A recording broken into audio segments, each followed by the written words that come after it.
In our last One Piece card game video, we had a look at the 6 new leaders that are going to be joining the game with OP12 when it releases next Friday. Well, as promised, we're going to continue that release preview and hype train as we go through the super rares that we are going to be getting in OP12 on Friday. My name is Ben Fitzpatrick, I'm a TCG caster, and that means I just love talking about them. So let's do that right now.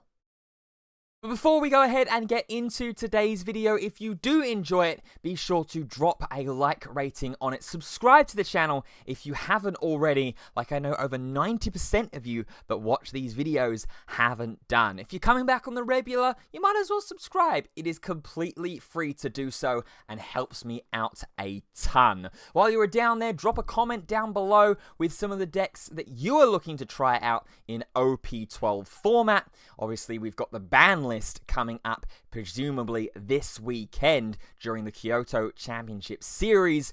While you're over there as well, head over to my link tree where you can find out where you can see me elsewhere. And speaking quickly about where you can see me elsewhere, I've got a fun announcement to bring you here ahead of this weekend. I am going to be a part of the coverage and casting team for the Manchester Offline Regional Championships for the One Piece card game. It's always great to be a part of events like this. Unfortunately, I won't be on site in Manchester, so I won't be able to say hi to any of you guys that are going and playing or enjoying any side events or anything like that.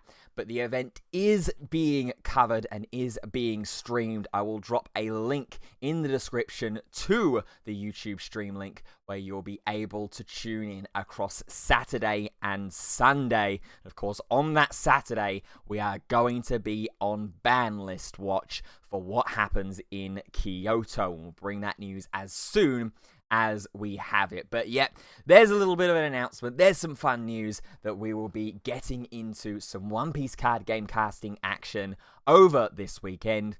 So feel free to join me if you weren't going to already. Let's waste no more time now on the real topic of today's video. OP12 is right around the corner, and we're going to have a bunch of super rares and more cards that are going to be joining the fray.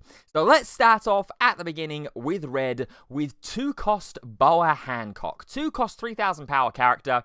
The on-play allows you to look at the top 5 cards of the deck, grab up to 1 Monkey D. Luffy or red event, and add it to your hand, and place the rest at the bottom of the deck in any order.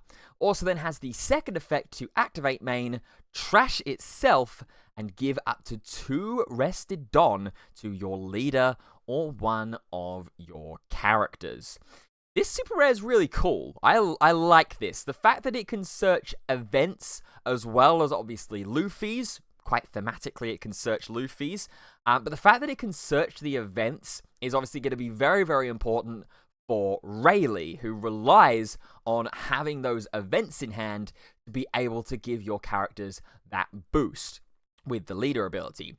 So being able to grab an event here is really, really nice, and the fact that it's just red event, it's not sort of type locked to any like Straw Hat Crew or anything like that. Just grab a red event. Another one of the reasons why the 1-cost red buggy is so popular in this deck, to be able to just grab those events, make sure that you have a load of them in hand, ready to just loop and loop and loop that leader ability around.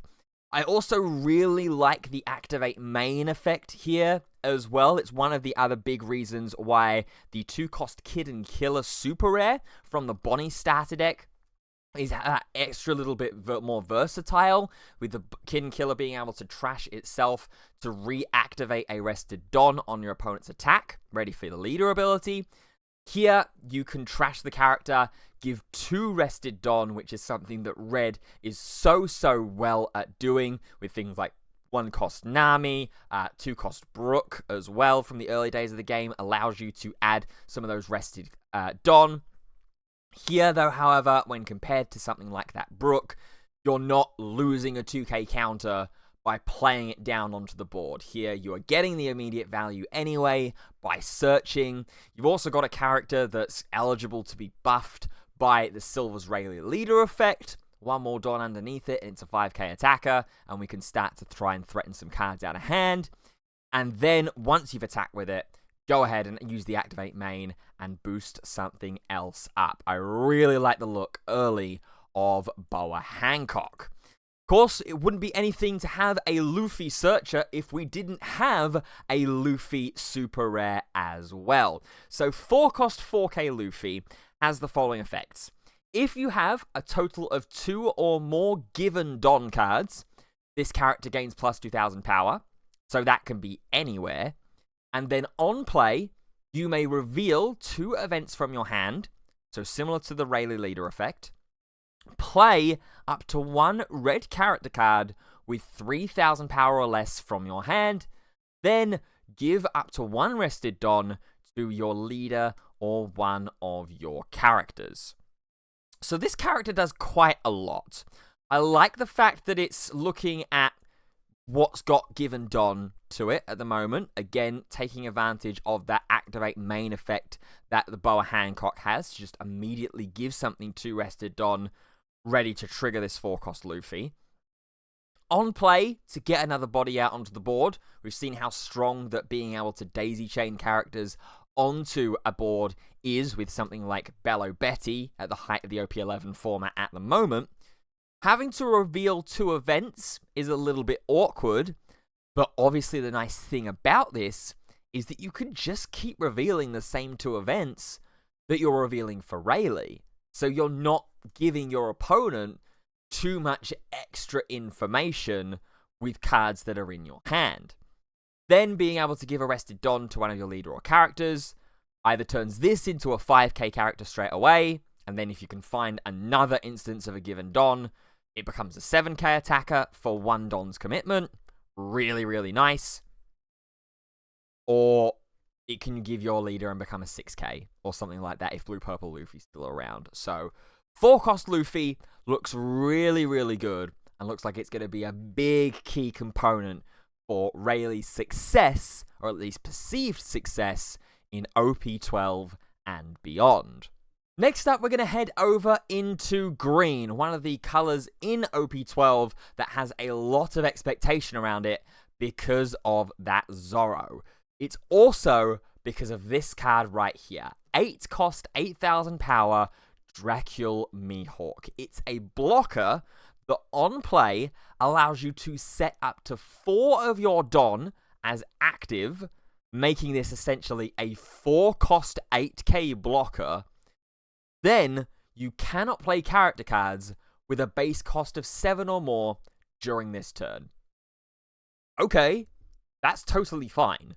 I've got an 8000 power blocker out for 4 Don, and it still leaves me Don available to play something like a Smoker or a Tashigi or something like that, or another one of the Zoro pieces. This card is very, very good. And the fact that it is generic, it's not specific to if your leader is Rorin or a Zoro, with it being the theme of this set being Legacy of the Master, obviously with all of the training that Zoro did during the time skip with Dracul Mihawk in Muggy Kingdom. Hey, look at that. Anime reference. We're getting there. We're catching up. We're halfway through Fishman Island at the time of recording. But the fact that this is vanilla, this is generic, is very, very strong. And a lot of green decks are going to be playing this in the future if it doesn't get hit on Saturday.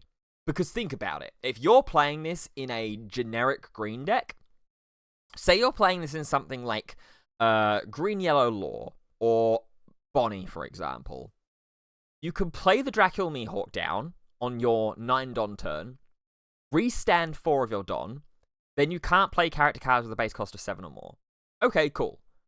I've got 5 Don then still available. If I'm on my 9 Don turn, I could play Cavendish if I don't already have it on the board, and then restand 2 Don again because of the Cavendish on play, attach 1 somewhere and swing, and then have the 1 Don still remaining for leader effect. This Mihawk is very, very strong. And I mentioned in my potential cards to be banned video, link in the iCard in the corner of the video here, that this is a potential candidate to be preemptively banned on Saturday or whenever the ban list comes out, if it doesn't come out on Saturday for whatever reason. We could be proved wrong. We could be overhyping this card. But the value that you can generate, or the perceived value that you can generate from this character, seems very, very strong, and is one of the big reasons why Zoro is being played so heavily and has been played so heavily in Japan, and one of the big reasons why Green is looking like it's going to start to see a bit of a resurgence. If it doesn't get banned, get your Bonial arts, get your Green Yellow Laurel arts. Maybe not Green Yellow Laurel. It might not quite fit in there because of it's being too high cost. I'm not 100% sure. We'll have to see how the deck building goes. But definitely invest in your Zoro arts if that's not getting hit either, because this character is very, very good. And this is also, I think, a rare instance where I actually prefer the original artwork to the alter. I like the alternate artwork. It's really cool. But I think this is just a little more chilling for me. And as an emo kid at heart, who is absolutely, at the time of this video being uploaded, going to have tried to get My Chemical Romance tickets for their show in Wembley in July 2026, this absolutely speaks to me. Speaking of emo kids, we've got to talk about Perona as well. One cost 2,000 power character, which is simply a searcher. If your leader has the slash attribute, look at 5 cards from the top of your deck, reveal up to 1 slash attribute card or green event, and add it to your hand. So this is predominantly here being used for Zoro, with it being a slash attribute leader. You can get yourself a slash attribute character, so some of the core pieces of the Zoro deck, the Kuina, the Koshiro here as well. You can get the Dracula Mihawk because that is a slash character. You can get Kozubaru as well if you are playing it for whatever reason, or you can get the green event as well, the manga green event. You can grab this Demon Aura 9 sword style Asura Blades Drawn Dead Man's Game that I'm gonna take a leaf out of Gavin's book from the unboxing video on the official One Piece channel, that we're just gonna call this Dead Man's Game from now further on. There may be one time where I'm feeling confident or I'm feeling cocky and I'm gonna go the full 9 yards and go Demon Aura 9 sword style Asura Blades Drawn Dead Man's Game. But we are probably just going to call this Dead Man's Game for the time being. But you can grab that, as well as Luffy is the man who will become King of the Pirates, which is the restand event for the Zoro leader. So absolutely, Perona is going to be a staple in Zoro. That is going to be your primary searcher in the deck. You might be able to play some other searchers in there. I think there are some Zoro decks that are maybe playing the 3-cost Dracula Mihawk from the Zoro Sanji starter deck. I'll flash that up on the screen for you so that you can have a look at it. But this will be the main search that you'll be doing in Zoro if it does prove to be as popular as it was over in Japan. Now let's hop over to Blue, and it's going to be a quick pit stop here because they're only getting 1 super rare. Surprising, I know. It's going to be 8-cost Garp, though, which makes sense with Kuzan being the leader. It's an 8-cost, 8,000 power character. On play, you can trash 1 card from your hand, play up to 1 blue navy type character card with 8,000 power or less, other than Garp from your hand. So it's kind of Moria Light here, but a little bit worse. Worse in, obviously, the fact that, number 1, you're having to trash a card from hand. 2, in the fact that it's type locked for the character that you can play out. And 3, that it's got to be 8,000 power or less. That one is a little bit less of a worry, because obviously with Moria, it was a 4-cost and a 2-cost that you recurred back to trash, so it was unlikely you were getting something that was sort of huge back. But the fact that you have to trash 1 card from your hand, and the fact that it has to be blue and navy locked. The first issue is slightly offset, though, if you're playing in Kuzan, because remember, any time that a effect forces you to trash from hand in navy, you get to draw. So you are replacing this one card from hand that you're trashing for the effect. You're still negative in terms of cards in hand, however. By the time that you've played out the 8-cost gap, that's already -1. Trashing the card from hand is -2. Then Kuzan effect brings you back to -1. And then playing the character from hand again is -2. So you're still -2 from hand with this on-play effect. But you are getting 2 characters, and 2 sizable characters, out on the board. And you've got a few targets that you can maybe look to play here. You've got things like Hina. You've got things like this Sakazuki, which I think will be one of the best targets for it. If your leader has the Navy type, draw 2 cards, so you immediately replace all of those cards that you've just spent for the Garp effect. You also have the 6-cost Kuzan that you can play as well if you want to play a little bit more control-orientated.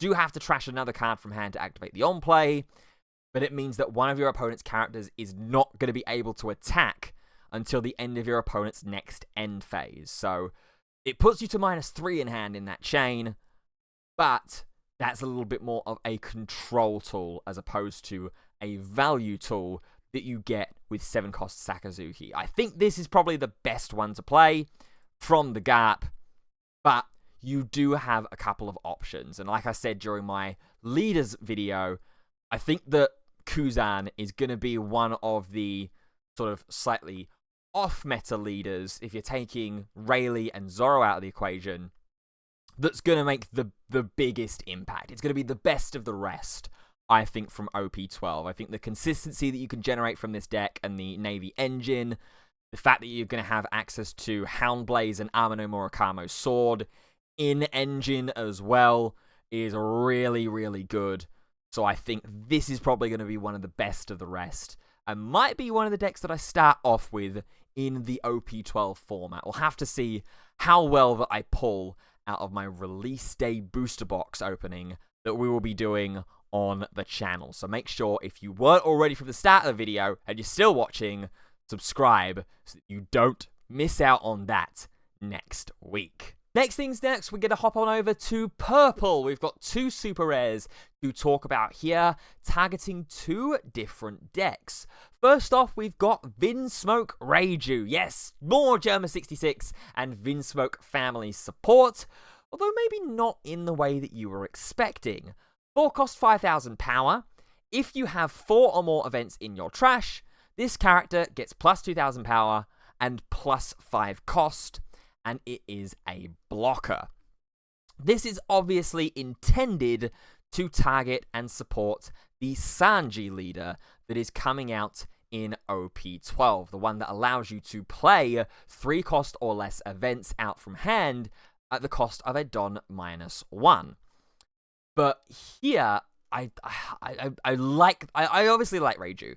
I was a Reiju player and have been a Reiju player through OP06 and OP07, and I'm really interested to see if this character gets put in to Vinsmoke Reiju herself. We've already started to see a little bit of a resurgence and a rebelief in Reiju with some of the common and uncommon characters that were released through OP11. One of the players that comes to mind immediately is Renee, who was playing Vinsmoke Reiju during the One Piece card game finals during Paris. Got featured in, I think it was round 1 in the last chance qualifier from memory. So Renee, if you're watching this video, hello, congratulations on the win in that game, and good luck on your channel success as well. Even though we are going to, it looks like, be engaging in a friendly race to 1,000 subscribers. So if you want me to beat Renee in that race, be sure to subscribe.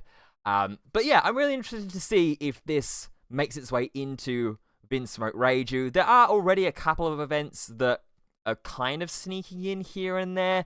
Things like Gamma Knife, Black Bug, and the Germa 66 Event Searcher might come back into the deck now to help try and facilitate this 4-cost blocker. But if anything, in that deck, it is still just a 4-cost 5k blocker, and you maybe don't necessarily have to worry about the whole plus 2k and plus 5 cost thing. It's a really, really great bonus if you can pull it off, but maybe not the end of the world in Reiju herself.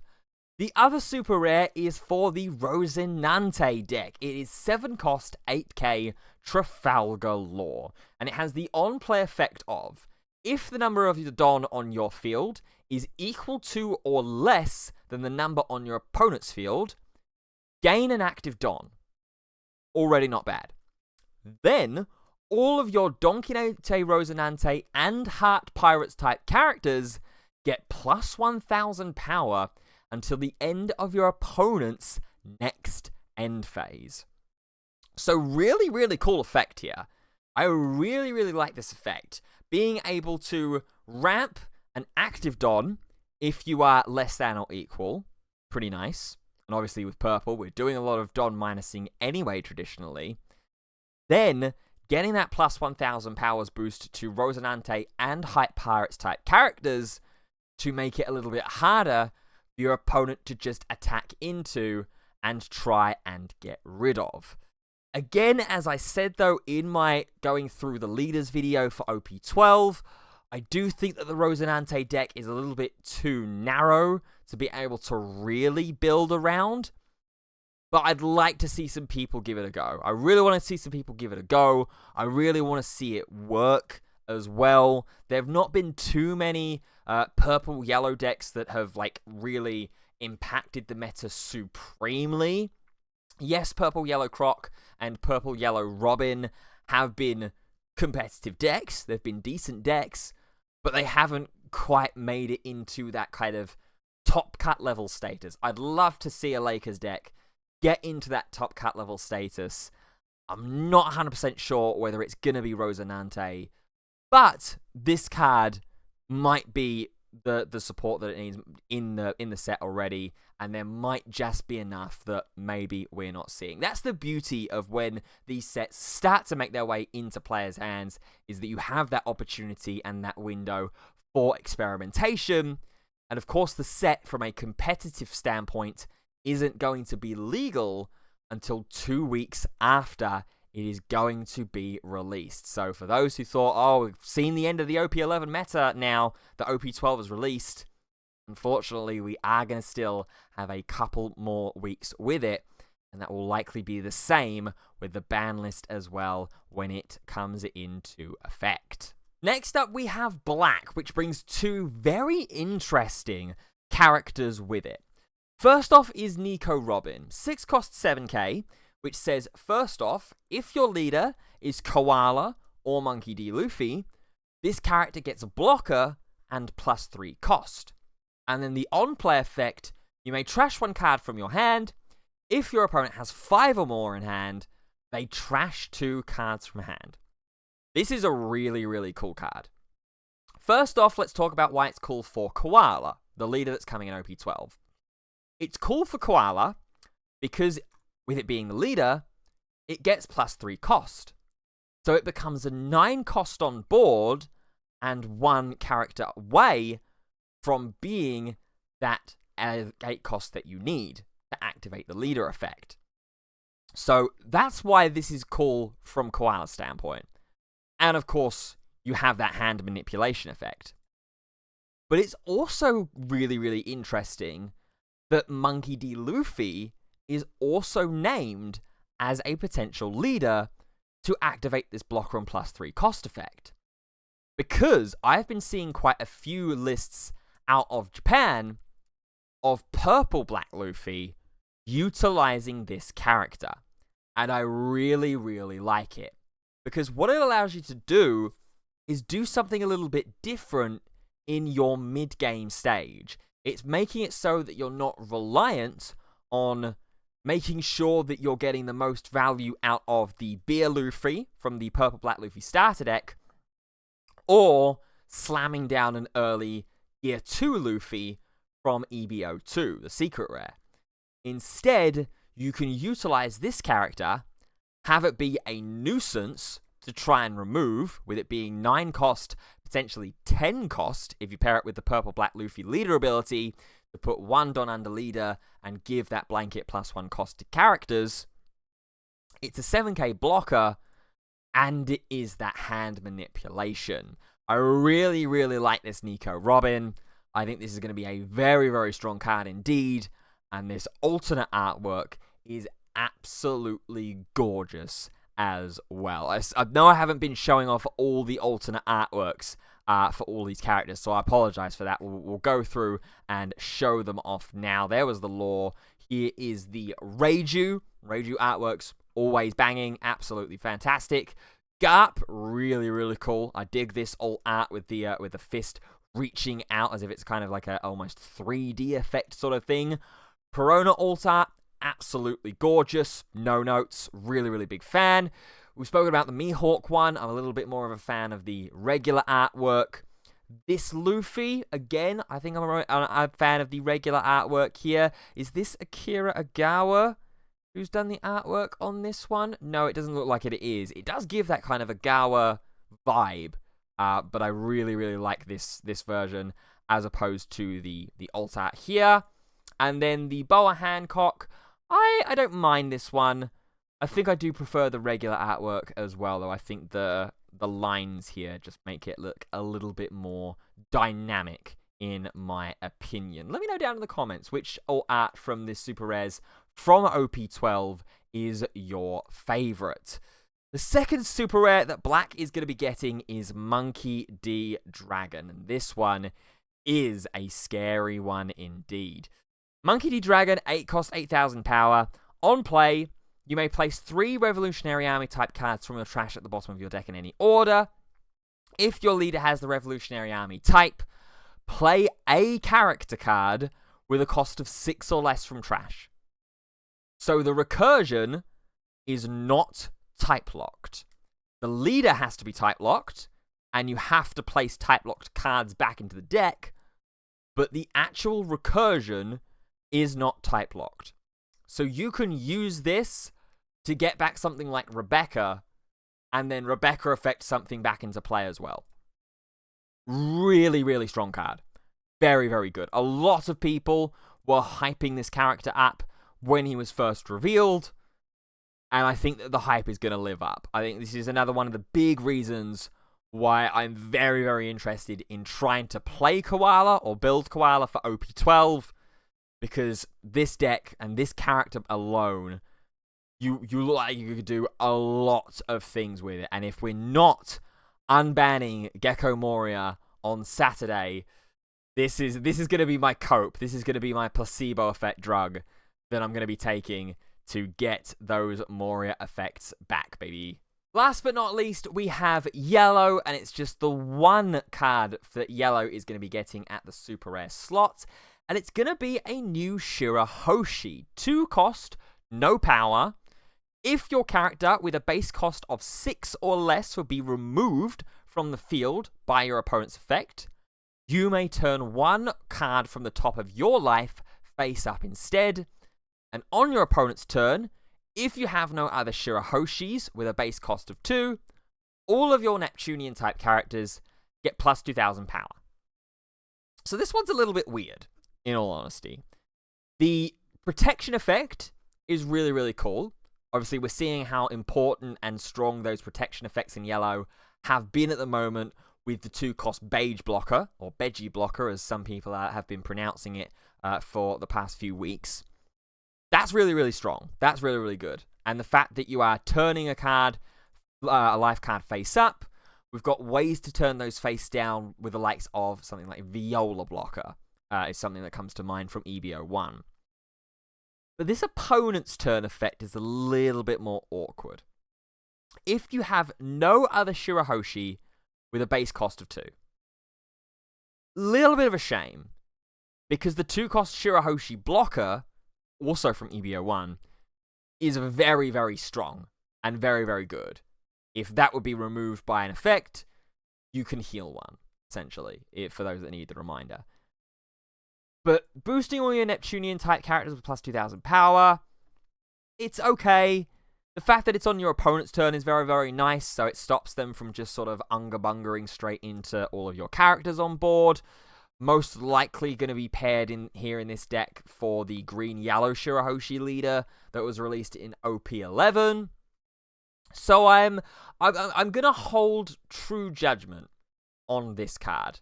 There's things to like about this card, and there's things not to like about this card. I'm firmly on the fence at the moment with how I feel about to cost Shirahoshi here.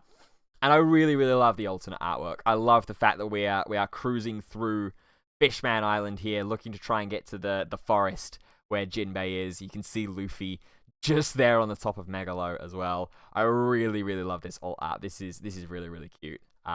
Yeah, big fan of this, and big fan of OP12 in general. There's some really, really cool strategies that I think are going to be coming into the game with this set.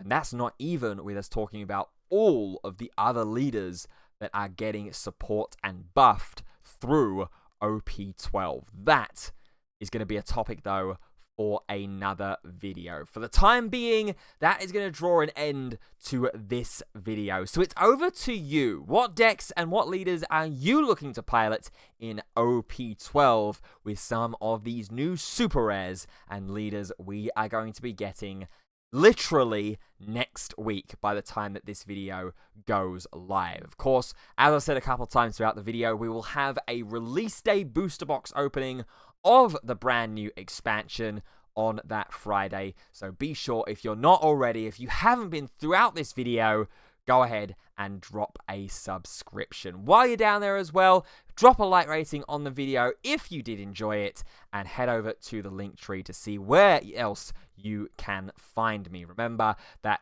Manchester offline regionals happening this weekend at the time of this video being uploaded, the 16th and 17th of August 2025. The link will be in the description to the day one stream coverage. So be sure to join me over there and check out the action.